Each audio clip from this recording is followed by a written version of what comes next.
I'm always like, when my back is against the wall, that's when I'm the sharpest, and that's when I think about how to make money the quickest and how to survive.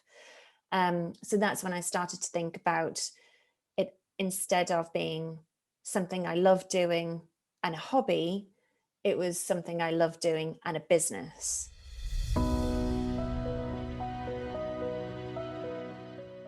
In this week's podcast episode, I interview Emma Soulsby. Emma is a florist, but she also set up another business during the pandemic. You'll learn how Emma started in the corporate world, where she worked in finance, and how she then transitioned to setting up her own floristry business. She then, when the pandemic started last year, set up another business with her partner Leigh, and they set up Magnificent Marrow, delivering fruit and vegetables, initially just in London, and then now also nationwide. And they've added to the fruit and vegetable selection as well, and also now deliver flowers and plants and many other things. It was so lovely to catch up with Emma. We met quite a while ago at the Tallulah Rose Flower School, and it's just been so lovely following her journey from her initial company name, which we discussed, and then onto her current company name, and then onto her second company as well. I'm sure you'll be incredibly inspired by her story and her incredible get up and go attitude. She is a very inspirational lady, and I hope you enjoy this week's interview. Good morning, Emma. How are you? Good morning. I'm very well, thank you. Thank you for having me. I'm so excited to share your journey, because you've had not one but two career transitions, and I think that listeners will find it really inspiring to hear how you've made those transitions and how you've dealt with all the I'm total admiration for what you've done since Thank you you. left the corporate world. You're welcome. So let's start off with pre-owning your own small business. What did you start doing? So I started off, my background is originally in finance, and I was in the corporate world. Started off, I worked for All Saints, the fashion company, and was quite high up there, loved it. Got a little bit too kind of corporate stressful, and then I moved to Metro, which is the free newspaper, and worked for them for about 4 or 5 years. And it was a very kind of family environment. Everyone was really young. It was a great place to work. I absolutely loved it there, but finance didn't hold my heart. It's never something I wanted to do. I am not very good at being told what to do to begin with. I'm not very good at taking instructions all the time and having that 9 to 5 and learning at the same time, because I didn't go to university when I finished school or anything like that. I was studying at the same time as going to work and all of that. And it just, for me, got a little bit too much, and I felt very caged and not happy at all. And I suppose, like a lot of people, you have some kind of a milestone in your life. I turned 30 and I was like, you either need to get on with your life and accept that this is what it is and stop complaining, or you need to figure out what you want to do. And I was living in Notting Hill at the time, and I walked into this beautiful florist around the corner from me and just said, look, I'm thinking about a change in career. And I suppose I have that kind of that creative part of my brain, which is always looking at different things all the time. So I wanted to see if this is something I could do and if it was something that I wanted to do. And so I went into this amazing florist and just said, look, can I volunteer here every Saturday? And I'll sweep the floor.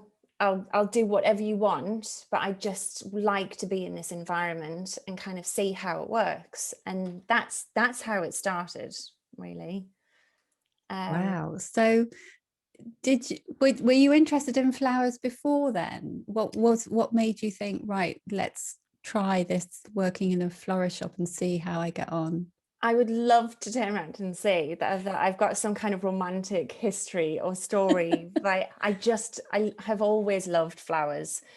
I used to grow flowers, but not as in I particularly knew anything horticulturally about anything really. And I just thought, you know what, this is just something that I'd like to try. There's no amazing story behind that, unfortunately, but since then kind of the story has grown and evolved, and my God, I love flowers and cannot live without them, and this year has been so hard. Yeah, we'll spend a lot of time talking about Yes. how the pandemic has affected you. So how many years ago do you think it was that you started offering that help in the local florist? I was 8 years ago, about 8 eight years years ago. ago. Okay. And then what was the transition into setting up your own business? So I started off a Facebook page where I just documented the work that I was doing at the floristry shop. And they were amazing. He got me stuck in straight away to like corporate contracts. We were going on site. I was really hands-on straight away. And I was just documenting the work. And I set up a Facebook page called Ladybird Flowers. No thought, no process went into that at all, apart from the fact I called it Ladybird Flowers. That's the amount of, because it wasn't supposed to be a business. And so Oh, there was no business process or thought behind that. And bit by bit, I started to get likes and comments and followers that weren't my friends or family or my mum. And over time, it started to grow. And then I set up an Instagram account. And yeah, just bit by bit, it just organically grew. And I started loving it so much that going to work was even more painful than before. But it was easier in the fact that I'd found something I wanted to do. And I think that in itself, I think that kind of that time of not knowing what I wanted to do was so much harder. So I had that kind of that respite that at least I'd found something, but I didn't at the time think it was possible to make a career out of it. So I was again in a different kind of turmoil. But I just kind of just any moment or any chance, I was just kind of learning more about flowers and taking a few flower courses and just kind of absorbing all of the knowledge that I could get when I was there every Saturday. And yeah, so just bit by bit, just kind of grew like that, really. so we met via the Toledo Rose Flower School. So Yes. what's your connection with Rachel's Flower School? So this is one of my summer holidays. I took a week intense course and went and stayed at Bath. And I had a week intense one-to-one course with Rachel where we kind of honed in on my skills, my confidence, and a bit of the business side as well. And for the full week, I got to play with flowers and be a florist. And it was like the best week. I remember crying when I left. I was so upset.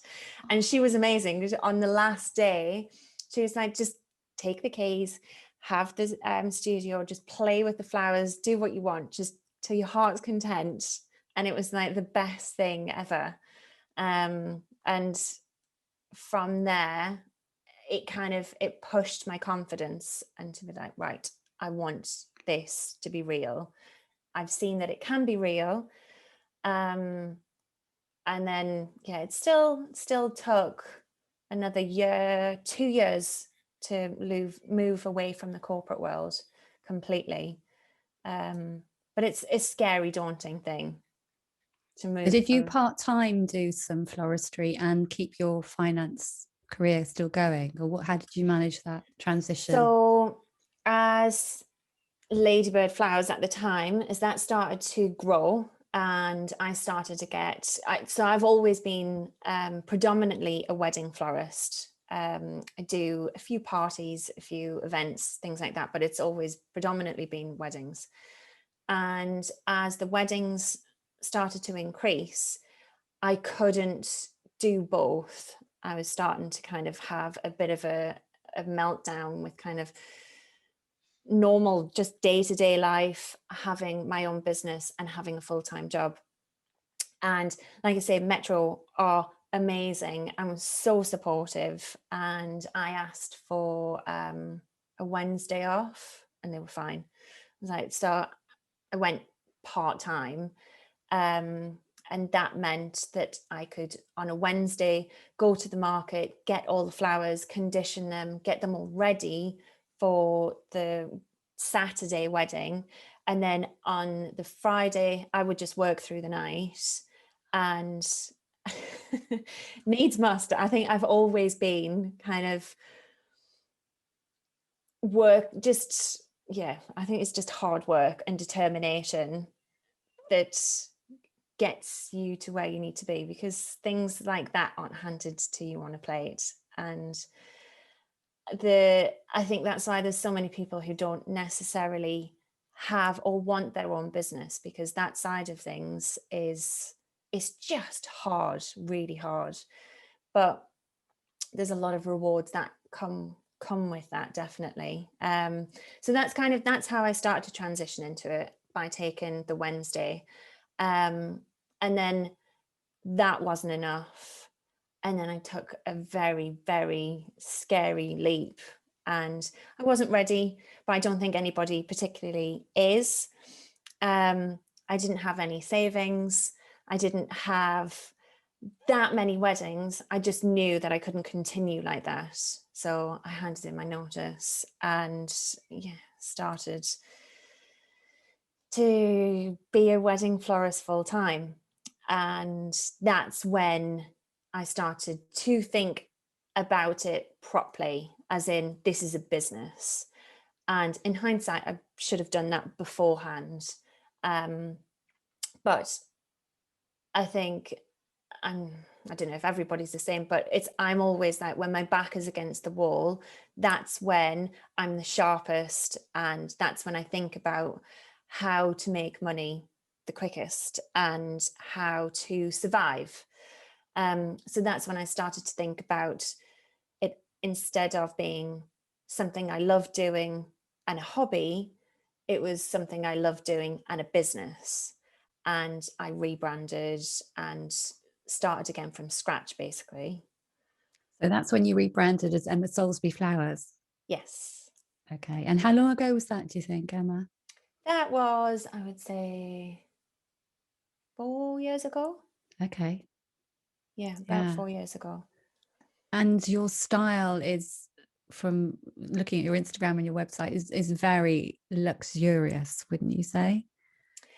I would say it's like a relaxed luxury. It's kind of, it's always full. I love doing arrangements that are full of flowers. But I love the flowers to be kind of in their own right, that you can see them. They're not all stuffed full. Like some arrangements are like that, but I like it to be lots of textures, lots of interest, lots of flowers, lots of foliage.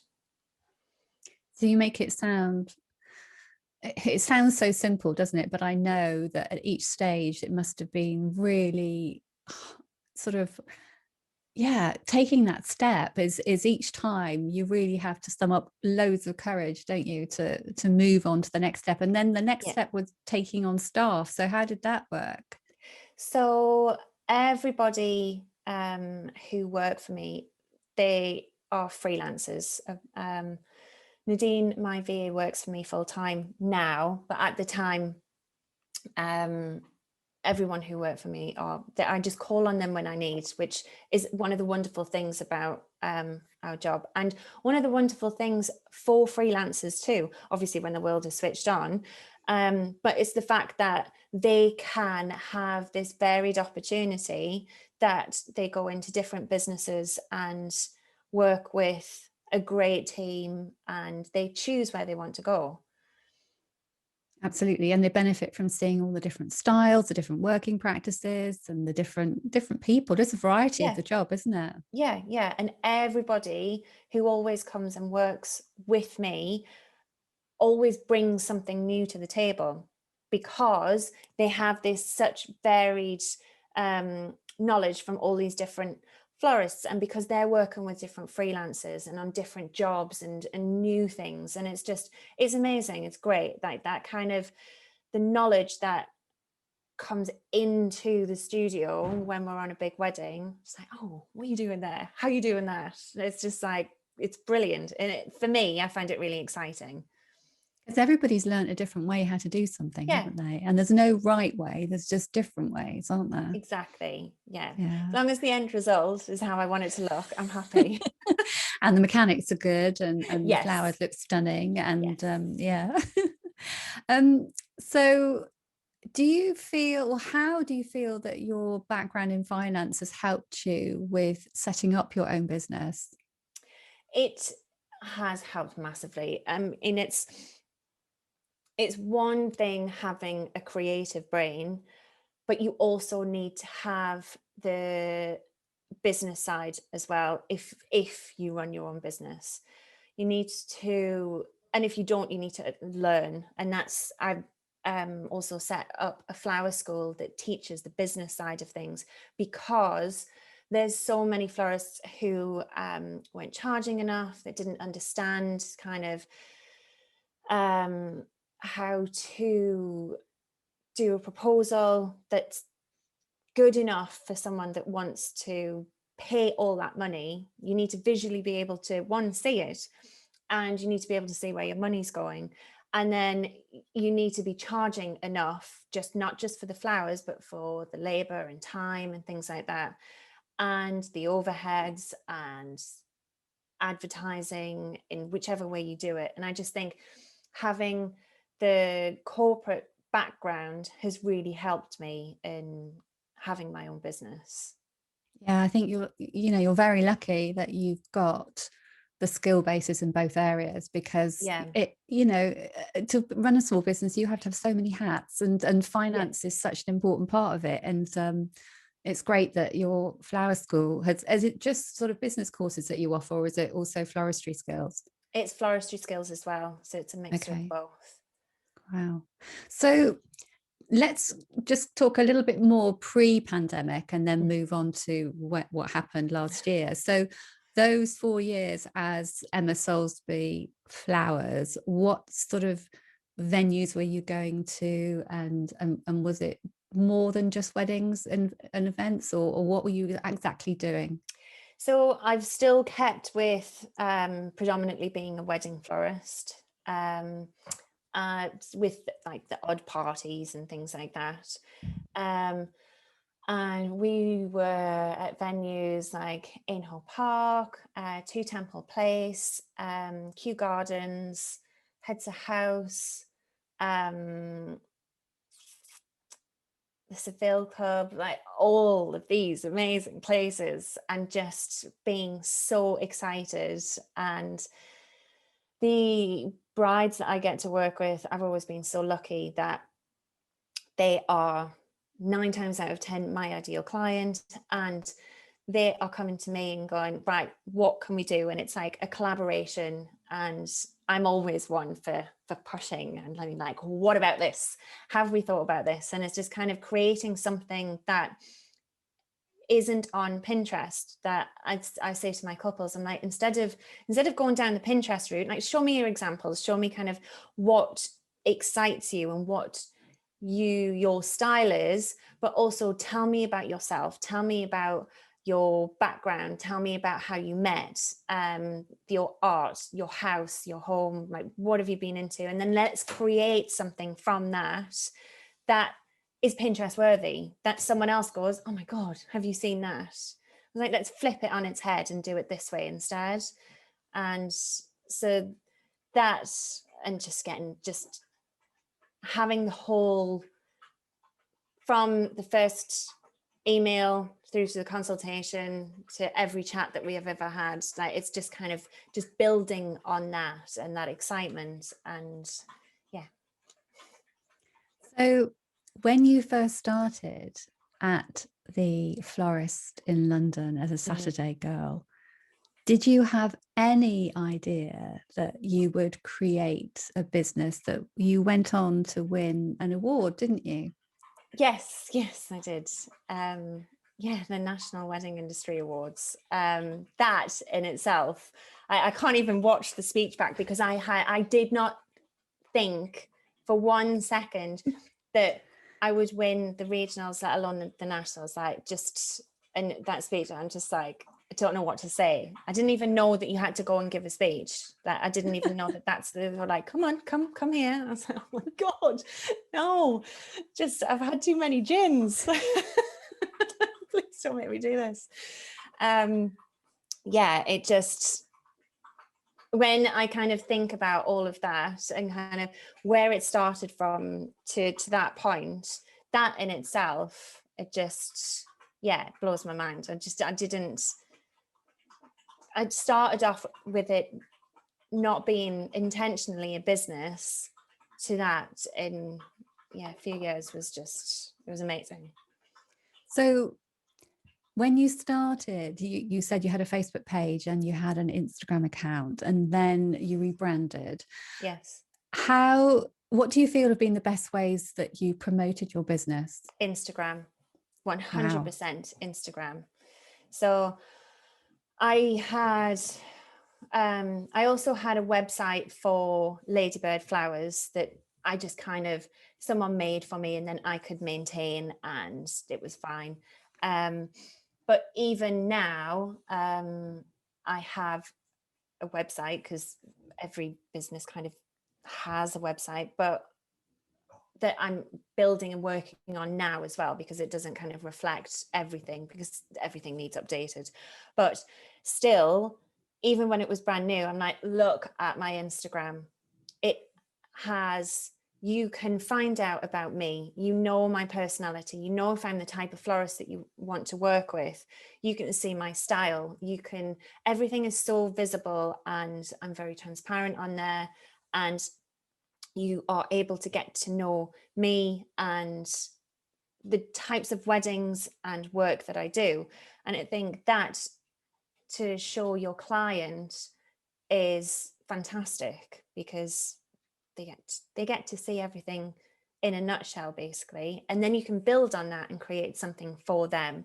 But Instagram, for me, I mean, for anyone who is creative, it's such a fantastic tool because it's so visual, and you can get in people's phones and just be like, hi, remember me? Hello, remember me? Subtly. And it's, yes, yeah, just like, pick me.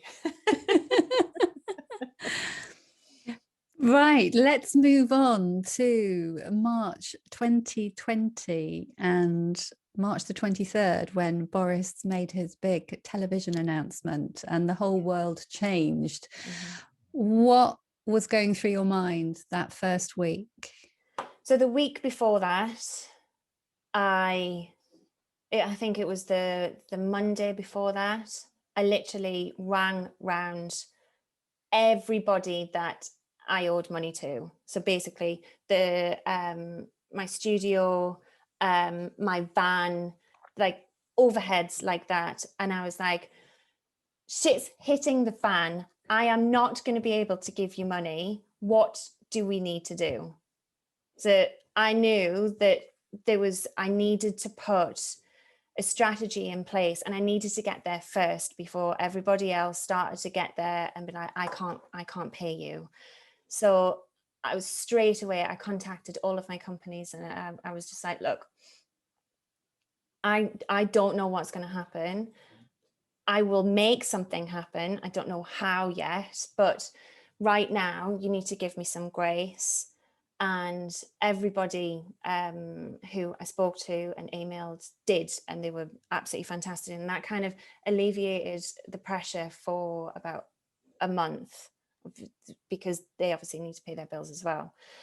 And so that was kind of the front part of that week. And then the second part of that week, I just cried a lot and was very anxious and terrified. Like, I've worked so hard to build something, and I was watching it fall in front of my eyes, as with so many people in this industry.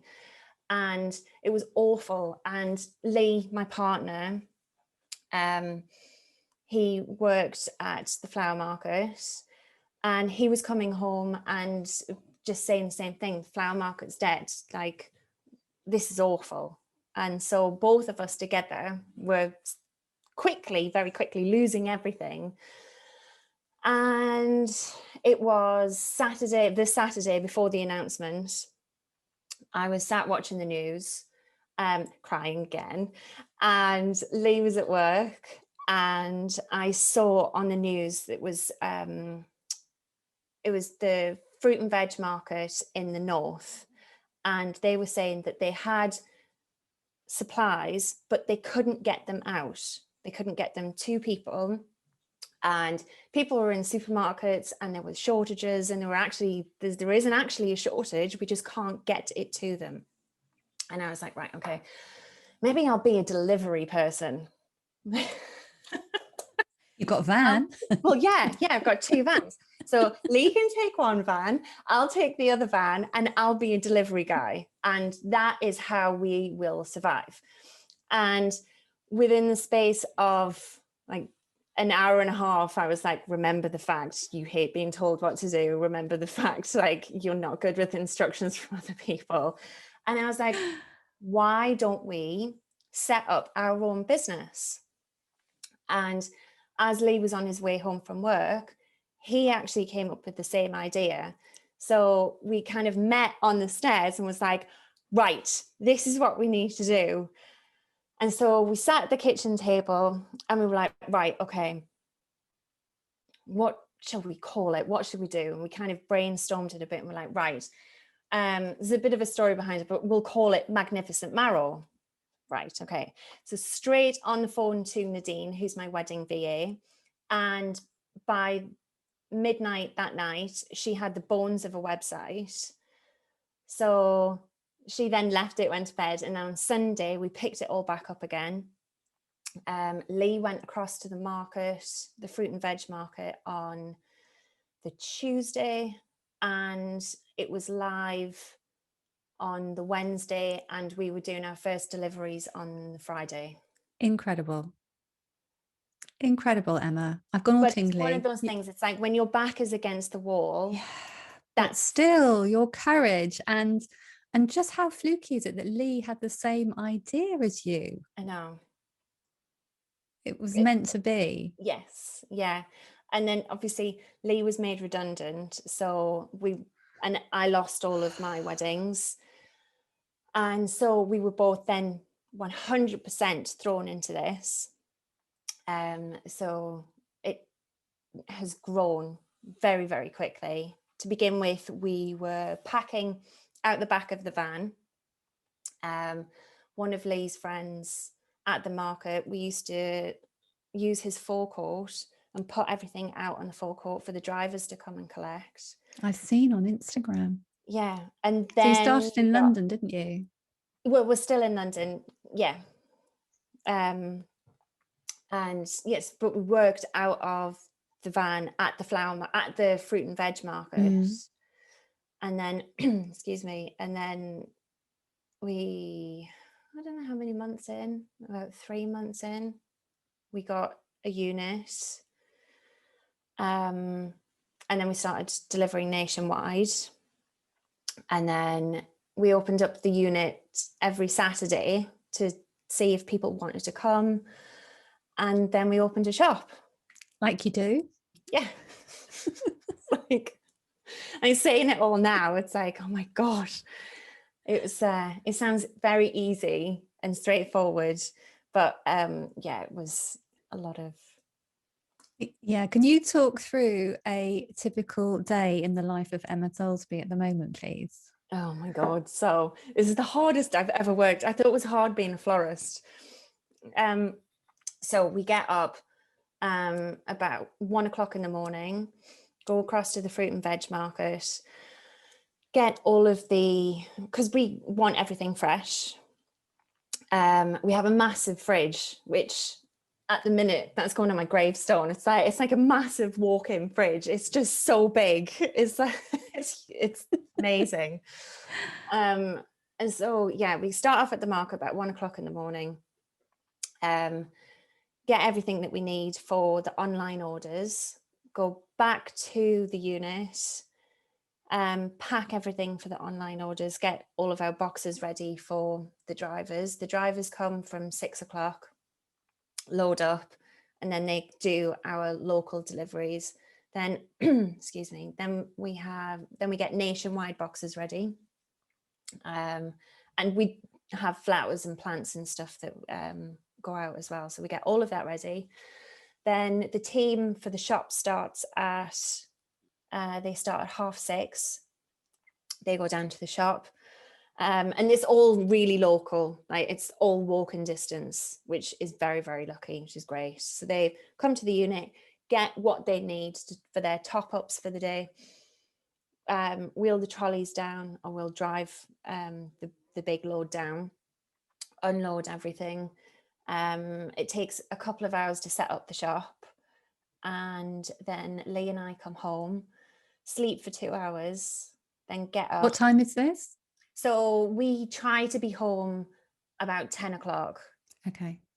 And then I'll sleep until about 12, get up, have some lunch, and then I'll start on the weddings, replying to emails, any kind of consultations, anything like that. And then it's then straight back onto the fruit and veg side, placing the orders for the next day, kind of saying what we need for the orders, what we need for the shop, placing all of those orders, and then I get finished about 6 o'clock, have some dinner, and then I'm in bed by 8 o'clock, and then do it all over again. And it's You been have like 5 hours sleep a night and then 2 hours catch up. Yes. Are you exhausted? Yes. Oh, Emma, when do you have a day off? So we had a day off at Easter because it was bank holiday, and then before that it was Christmas. Oh my goodness. And it's not sustainable by any stretch of the imagination, but we're in a pandemic, and it's just kind of one of the things that we've had to do in order to survive.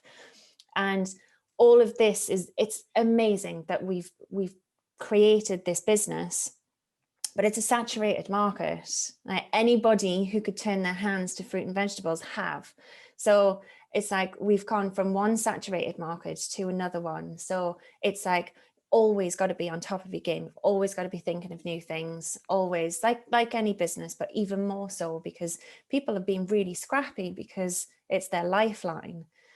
And I think if you take your foot off the gas, then you instantly, it's lost.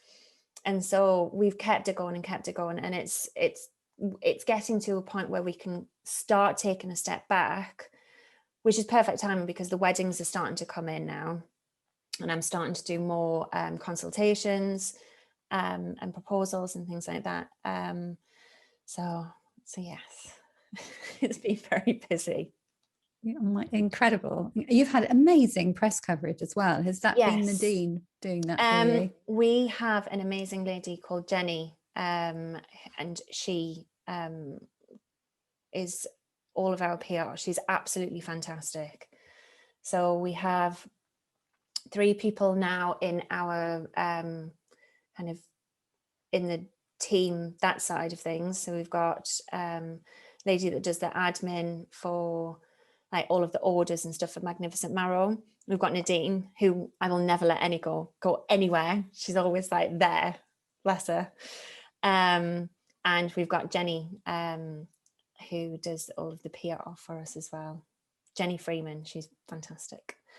And then we've got the team for the shop as well, which is that separate. And then the drivers. Right. So Magnificent Marrow, can you tell us briefly where that name came from? Yes, so when I was at school, we had Harvest Festival.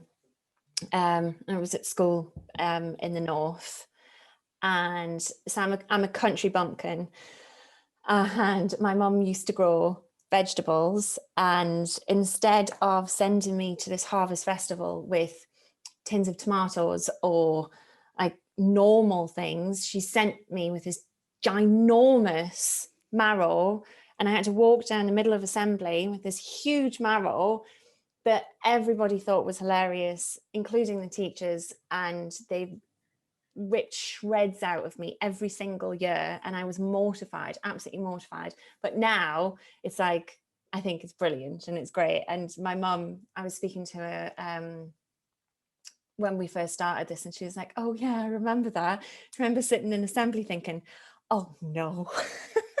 It's like, so you did know then that it was a massive mistake. She was like, at the time, yes. So yes, fond childhood memories, yes, though. Yeah, and Magnificent Marrow was kind of created from that. So how do you see the rest of, obviously we're not crystal ball readers, but what are your hopes and plans for 2021? So I've created another business that I love, and I love that Leigh and I are doing it together, and we've created something that we are really creative in as well, because if we set up the shop, and Leigh uses his skills from when he used to set up at the market, and so he puts on his show, he puts on his display, and instead of flowers it's fruit and vegetables, but it's still the same kind of concept. And like, I cannot do that for love and money. Like the way that his brain works, and he like gets everything out, and there's like tomatoes here and this there, and I'm just like, I'm just staying out of the way. And he's trained up our amazing team to do the same, and they just get on with it and create this most amazing display. So we've been able to take our creative passion and turn it into something else, and like finding new produce. And now we're just over a year in, seeing that come back. And it's like what you do with flowers, it's like seeing the strawberries come back, or the different kinds of tomatoes and things like that, as like peonies or ranunculus or things like. So we've been able to kind of transfer that connection to fruit and vegetables. We both miss flowers so much. So we will keep Magnificent Marrow 100%. And we've got an amazing team that go above and beyond every single time. They have our backs, and they want this to work, and they want to be part of it as well. And they're very excited to see the wedding side of things. So at Christmas, we had Christmas installations that we were going and doing in people's houses. We were doing their trees, and we were doing like their fireplaces, and just kind of creating Christmas everywhere. And they were like amazed by all of this, and it was just really good to show them what we are good at, what we're supposed to be doing. And they very much want to be part of that as well. And things like our drivers, they were our crew guys. So everybody who is part of Magnificent Marrow was part of the flower world, or would not be employed because of COVID. So they are very excited for this part of the world to start opening back up. So they can either, one, experience something new, or two, get back into that, because that's what they're waiting for. So I will do both. Oh, great news. So I'm sure you've got some amazing weddings happening after June the 21st. Yes. Yeah, we just had a lovely one book yesterday for next year. Beautiful marquee wedding over 2 days. And we have been working on new proposals and just kind of putting those flowers together, and just it's really, really exciting. It's like starting again. And I'm very kind of mindful when I started doing the proposals again. I was like, this is taking me ages. It's almost like I'm starting from scratch. I don't know what I'm doing, but I'm just very careful in the fact that I want to be super fresh with everything that I'm doing. I want to bring something new to the table. I don't want to recreate things that I've already done, and I don't want to be lazy. And so it has been taking me kind of longer to get back into it, as if I'm starting again and just looking at flowers differently. But it's really enjoyable. Yeah, it sounds like you are chomping at the bit I to can't get wait. back in. As I'm sure many wedding florists are, to start building installations and really going overboard with flowers again, and just being able to go to the flower market. Yes, yeah, we've been there this week, because obviously it opened on Monday. So we've been in getting the flowers. We can't, said to Leigh this morning, I was like, we can't have a proper look around because we're very kind of time restricted in the morning. But I was like, we just need to come back and spend some like quality time here, because I keep getting distracted. And I was like, look at the butterfly ranunculus, look at it over there. And Leigh was like, I know, we need to go. We have to go. And I'm like, but look. Oh, I haven't been back yet, so I need to go back and be wowed again. What would you say has been the biggest challenge over the last 12 months, Emma? Oh, the biggest challenge. Do you know what? Probably myself. In what way? Because I think and I say this at every kind of point in my career in the business, that when you look back, once you've achieved something and you look back, and when you're in it, when you're in the moment, it's all consuming and it's hard. And if I could take a step back and go, one way or another, this is going to be fine, this will work itself out, I would probably relax a lot more, be more fresh with my ideas, be clearer, and not be as stressed. So I would say a massive part of that, I would think, is myself, because having your own business, one, is really, really stressful, especially now I've built a team. So it's gone, I said the other day, I miss just stressing about myself. Because that now seems so much easier, because now I have a big team where I'm like, oh my God, we've had a really quiet week, and we're quiet because everyone's gone back to like, they're excited about getting their nails done and their hair done and things like that. So our online orders and the shop has suffered slightly. And then I'm just thinking about the knock-on effect of that. And obviously it's all going to come back. So that then goes back to my point of me. So if I just relax and roll with it and understand this is just part of the story, then it would be a lot more enjoyable.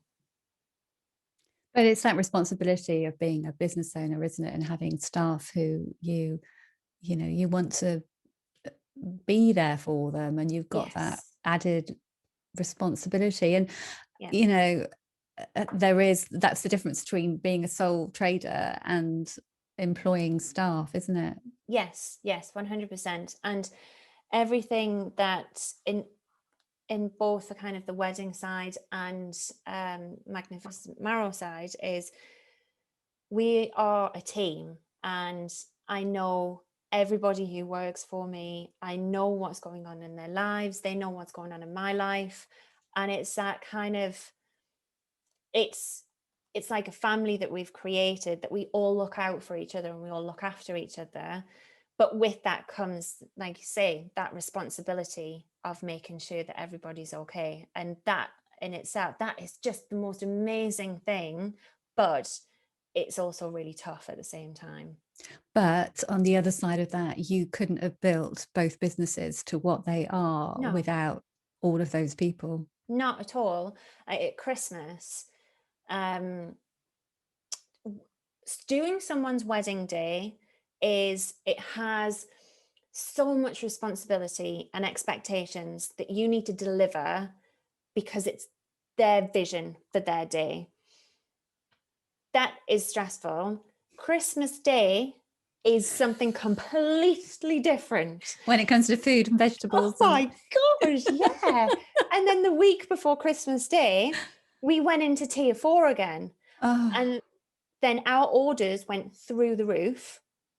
Then we went to the market on Monday morning and the borders had been closed and there was no fresh fruit or vegetables. We were walking around the market and I was like, there's nothing here. I was like, we have thousands of orders that we need to get out this week. And for that week, Leigh and I worked 3 days solid with no sleep whatsoever. We were Emma. packing, we were getting everything ready, we were getting all the boxes ready. And then the second the market was opening, we went straight back to make sure that we got any produce that managed to make its way through before anybody else. And we fulfilled every single order. But like you say, we couldn't have done it without our team. So they changed their own shifts to make sure that we had cover at all times. They were amazing, absolutely amazing. Oh my goodness. And, that isn't the kind of thing as in you can show after the event, but when the event happens and you turned up at the the fruit and veg market and there was no fruit, that isn't what you can really show on social media, No, is it? not at all. No, like we potentially might not be able to get you your Christmas dinner. It's awful. That feeling, we walk around and I was like, it's going to be fine. It's going to be fine. It's going to be fine. Inside, I was like, oh my God, like, what are we going to do? And then we got back to the unit with whatever we could get. We got as much as we possibly could. And all of our suppliers were like, we've got nothing. We've got absolutely nothing. And for the suppliers, it's like they've struggled massively because their industry has fallen as well. And at a time where they could make some money, it's been taken away from them. They've not been able to deliver. And it was heartbreaking towards the end because their deliveries got through and it was Christmas. Mm.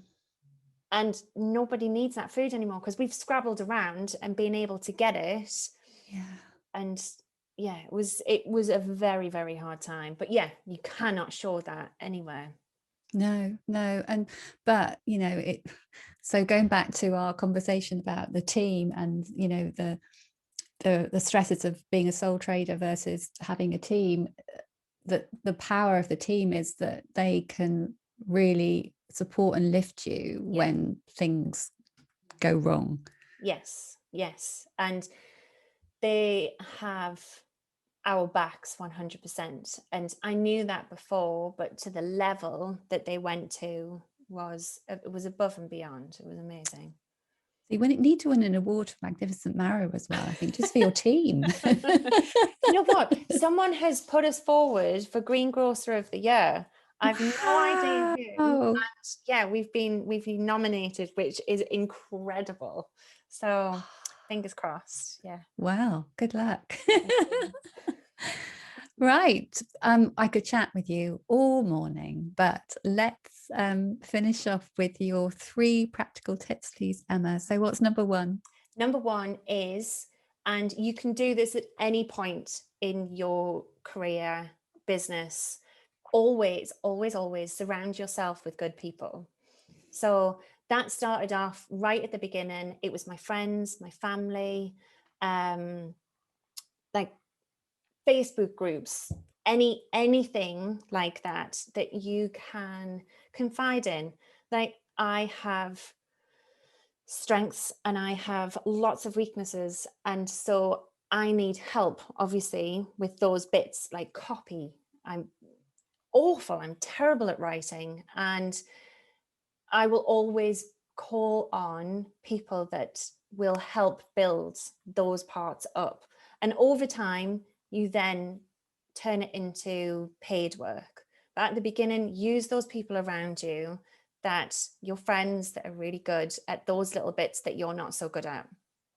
And make sure that, you do, when your business grows, and it's always, before you can employ people who can build you up, because then your business will grow quicker.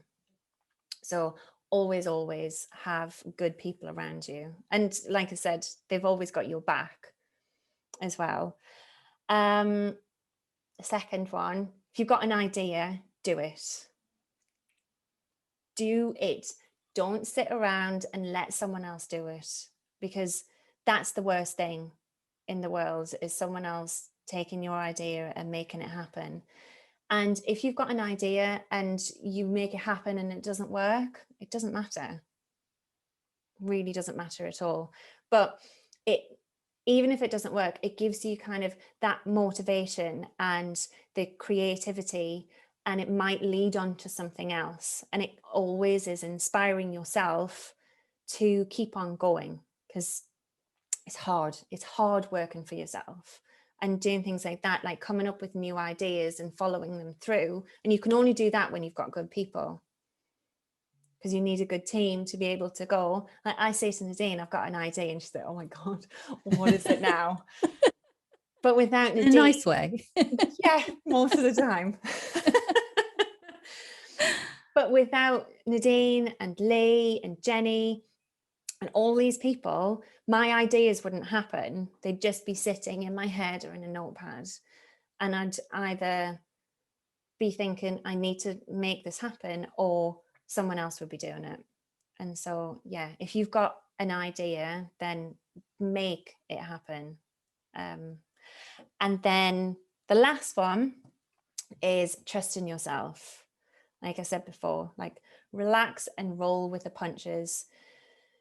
Being an entrepreneur, owning your own business, it's not easy. Everybody will be going through the same thing. I don't think it's just yourself that is going through this trauma, because everybody else is doing the same thing and putting a shiny tint on it on Instagram and making you feel worse about yourself.